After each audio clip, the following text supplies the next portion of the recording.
তুমি হামাসের এজেন্ট, ভিতরে নিয়ে তোমাকে গুলি করা হবে। ওদের সবচাইতে টপ সিকিউরিটি জেল, সেইটাতে আমাদের রাখা হয়েছিল। সিলেটি বাংলাদেশি যিনি আমার সাথে যোগাযোগ করেছিলেন, পরে জেলে তার সাথে আমার দেখা হয়, তখন উনি বলেন ওনাকে তারা বলেছিল তুমি হামাসের এজেন্ট, ভিতরে নিয়ে তোমাকে গুলি করা হবে। কাজে এই ধরনের জিনিসও হয়েছিল। আর অন্যান্যভাবে অত্যাচার তো করা হয়েছিল, সকলকে ছাড়া হয়নি। আমরা লোহার বিছানায় ঘুমাতাম। এটা আমরা নামার পরে আমাদের কিন্তু বাসে করে প্রথমে তো অনেকগুলি চেকিং হয়, আমাদের যন্ত্রপাতি নিয়ে নেয় সবকিছু।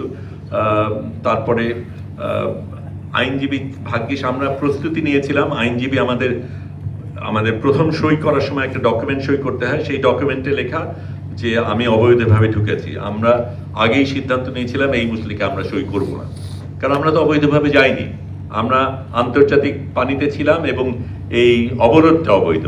কাজে আমরা নিজেদের অবৈধ বলবো কেন? সেটা অবশ্য আমরা আইনজীবীদের সাথে আলাপ করে নিয়েছিলাম। আরেকটা ফর্ম ছিল, সেটাও কিছুটা ওই রকমের। এই দুটোর কোনোটাই আমরা সই করবো না বললাম। তৃতীয় একটা ফর্ম, যেটা আইনজীবী আমাকে অবশ্য বলেছিল আইনজীবীকে পাওয়া যাচ্ছে না, আমি বলছি আমি আইনজীবী ছাড়া বসবো না। তারপর আইনজীবী আসলো, আমরা আগেই প্রস্তুত নিয়েছিলাম। আমরা ওই যে বললাম রাত জেগে সবার ছবি সবকিছু পাঠিয়ে দিয়েছিলাম, কাজে আইনজীবীরা সেভাবে এসেছিল। এবং আইনজীবী আমাকে বলেছিল এইটা তুমি সই করতে পারো, আমরা রেকমেন্ড করি। সেটা হচ্ছে 72 ঘন্টার মধ্যে আমাকে যেন ডিপোর্ট করা হয়, যাতে আমাকে জেলে না রাখা হয়, সেইটা আমি সই করি। তো সেই জায়গাটা হওয়ার পরে আমাদের অনেকগুলি ধাপের পরে আমাদের একটা বাসে উঠানো হয়।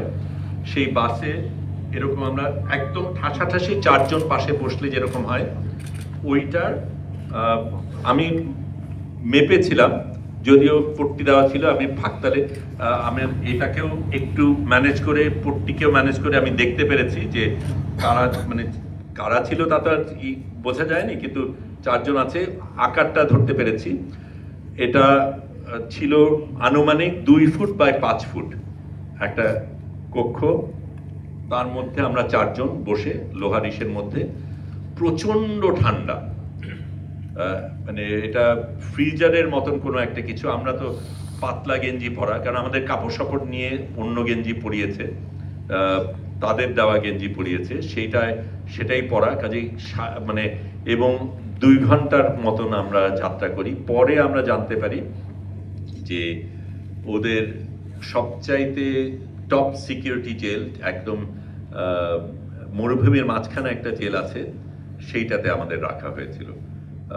তারপরে আমরা অবশ্য আগে সিদ্ধান্ত নিয়েছিলাম আমরা হাঙ্গার স্ট্রাইক করব, আমরা খাইনি।